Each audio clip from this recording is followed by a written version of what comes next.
যে আমরা যে কোনো ধরনের পরিবেশ সুরক্ষার যে কোনো উদ্যোগের সাথে আমরা আছি। হ্যাঁ, অবশ্যই আমি আপনাদেরকে সে নিশ্চয়তা দিচ্ছি, পরিবেশ সংক্রান্ত যে কোনো উদ্যোগের সাথে, পরিবেশ রক্ষার যে কোনো উদ্যোগের সাথে আমরা আছি।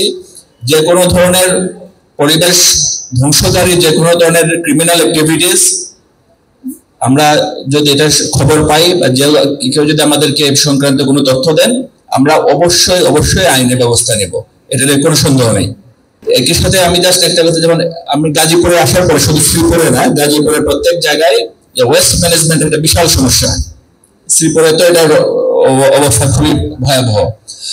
তো এখানে যে আমরা যে বিভিন্ন সময় আমরা আলাপ করি, উদ্যোক্তা তৈরির বিষয়ে আমরা আলাপ করি, এই ওয়েস্ট ম্যানেজমেন্ট নিয়ে কিন্তু এখানে একটা বড় উদ্যোক্তা তৈরি হওয়ার একটা বিশাল সুযোগ কিন্তু এই গাজীপুরে আছে।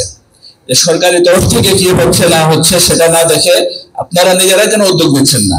এই যেখানে সবাই আছেন, ছাত্রছাত্রীরা, স্টুডেন্টরা আছেন, এই যে আপনার বাসা বাড়ি থেকে ওয়েস্ট কালেকশন থেকে শুরু করে ওয়েস্ট কোথায় জমা হবে, এই ওয়েস্ট ম্যানেজমেন্টটা কি হবে, এবং আমি নিশ্চিত যে আপনারা যে এখানে যে ইউএনও সাহেব আছেন, উনি অত্যন্ত মানে মানে আমার স্নেহের লোক, এবং আমি জানি যে সে খুবই ক্যাপেবল লোক, উনি সিনসিয়ার মানুষ। আপনারা যদি তার সাথে এই বিষয়টা নিয়ে শেয়ার করেন, ডেফিনেটলি উনি হেল্প করবেন। আমাদের তরফ থেকে যদি কোনো হেল্পের প্রয়োজন হয় আমরা সেটা করব।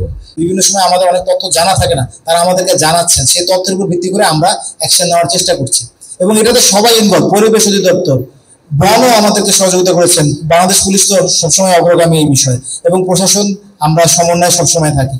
তবে আমি এখানে বলবো যে আমাদের পজিটিভ আছে, আমাদের ল্যাকিংস আছে, সব মিলেই আসলে আমাদেরকে এগিয়ে যেতে হবে।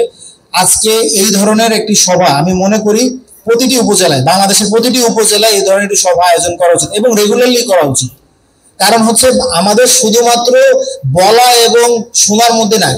আপনি 4টি সভা করেন, কোনো না কোনো দিন আপনি একজন বলবেন, ভাই বলে তো গেলাম 4টা সভায়, করলেনটা কি? জবাবদিহিতার মাধ্যমে আসতে হবে। আরেকটা বিষয় আমি বলি স্যারের প্রতি, স্যার ক্রিমিনোলজি তো স্যারের ব্যাপক পড়ালেখা আছে।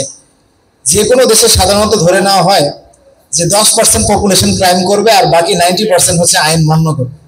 আমি দুর্ভাগ্যক্রমে বলতে পারি আমরা এমন একটি দেশে বসবাস করি যেখানে আসলে ঠিক উল্টোটাই আসলে কাজ হয়। ময়লা কিন্তু সেখান থেকে পরিষ্কার করে। সমস্যাটা হচ্ছে 3 থেকে 4 দিনের মধ্যে ময়লাটা আবার সে আগের পর্যায়ে পৌঁছে যায়। এই বিষয়টা আসলে আমাদের যেহেতু মানে পার্মানেন্ট কোনো প্রসেসিং স্টেশন তৈরি হয়নি সিটি কর্পোরেশনে, এইটা আসলে একটু ম্যানেজ করা ডিফিকাল্ট। আমাদেরও অবস্থা কিন্তু তাই। শ্রীপুরেও কিন্তু একটি পার্মানেন্ট স্থাপনা অলরেডি তৈরি করা আছে, কিন্তু এদের মধ্যে আমাদের একজন আমাদের ছাত্র নেতা নওশাদ এখানে বলেছেন যে আসলে বন বিভাগের সাথে আমাদের একটু যেটাকে বলবো আর কি সীমানাগত দ্বন্দ্বের কারণে আমরা ওখানে মালামাল আমরা যেটা বলবো বর্জ্য ফেলতে পারিনি। এই সমাধানগুলো আমরা করে ফেলতেছি।